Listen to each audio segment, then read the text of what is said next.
सबसे पहले आपके चैनल को जोहार।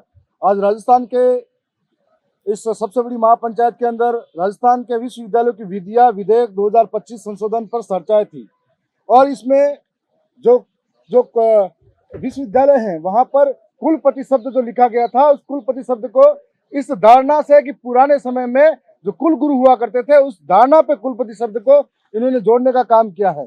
मैं कहना चाहूंगा कुलपति शब्द जो है उसका अर्थ होता है प्रशासनिक अधिकारी, चीफ एग्जीक्यूटिव ऑफिसर के रूप में होता है, जो गैर शैक्षणिक होता है और ये किसी भी विभाग से लिया जा सकता है। इसी के साथ में कुल गुरु का जो पद है प्राचीन समय में संस्कृत भाषा के अंदर इसको लिया गया था और कुल गुरु का जो पद है उसमें मान्यता थी कि कुल गुरु राज परिवार के अंदर एक ऊंची जाति के लोगों को ही पढ़ाने का कार्य किया करते थे। आज सवाल ये उठता है कि कुल गुरु उस वक्त ऊंची जाति के लोगों को पढ़ाने का काम करते थे, तो उस वक्त जिन्होंने बताया कि द्रोणाचार्य जैसे गुरु भी हुआ थे, जिन्होंने अर्जुन जैसे धुरंधर को आगे लाए थे। मैं कहना चाहता हूं यदि उस वक्त एकलव्य का अंगूठा नहीं काटा होता तो हमारे जैसे कई एकलव्य होते। और आज सदियों पहले जिस मानसिकता के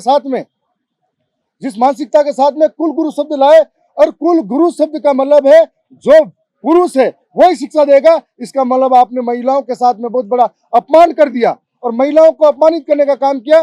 साथ साथ में यह भी बताना चाहूंगा कि कुल गुरु शब्द आने के बाद में क्या आदिवासियों के दलितों को न्याय मिलेगा या उस पुरानी मानसिकता के साथ में उसको शिक्षा से वंचित करने का काम करोगे।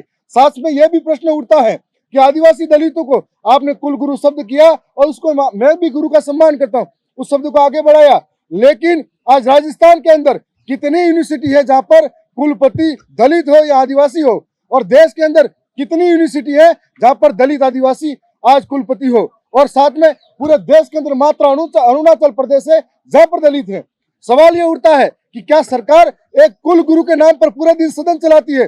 सरकार चाहती तो पूरे दिन सदन चलाती, तो यहाँ पर कितने नौजवान हैं जो शिक्षा से वंचित है, कितनी यूनिवर्सिटी के अंदर प्रोफेसर नहीं है और छात्र संघ का चुनाव नहीं हुआ, तो चुनाव के लिए क्या प्रयास किया जा सकता है? इस सदन के अंदर बैठे हैं कई सारे लोग जो आज छात्र संघ चुनाव जीत कर आए हैं और आज प्रोफेसरों के साथ में किस तरीके से भेदभाव हो रहा है। मैं जिस राजस्थान के दक्षिणी राजस्थान के हिस्से से आता हूँ वह प्रोफेसर नहीं है, तो मेरे जैसा नौजवान जिसके हाथ में कागज कलम होना चाहिए वो आज पढ़ाई से वंचित है। और अहमदाबाद गुजरात के अंदर बेरोजगारी जलते हुए जिसके हाथ में कागज कलम होना चाहिए वो तगारी पावड़े लेके घूम रहा है, तो इससे बड़ी वीडियो ना क्या हो सकती है।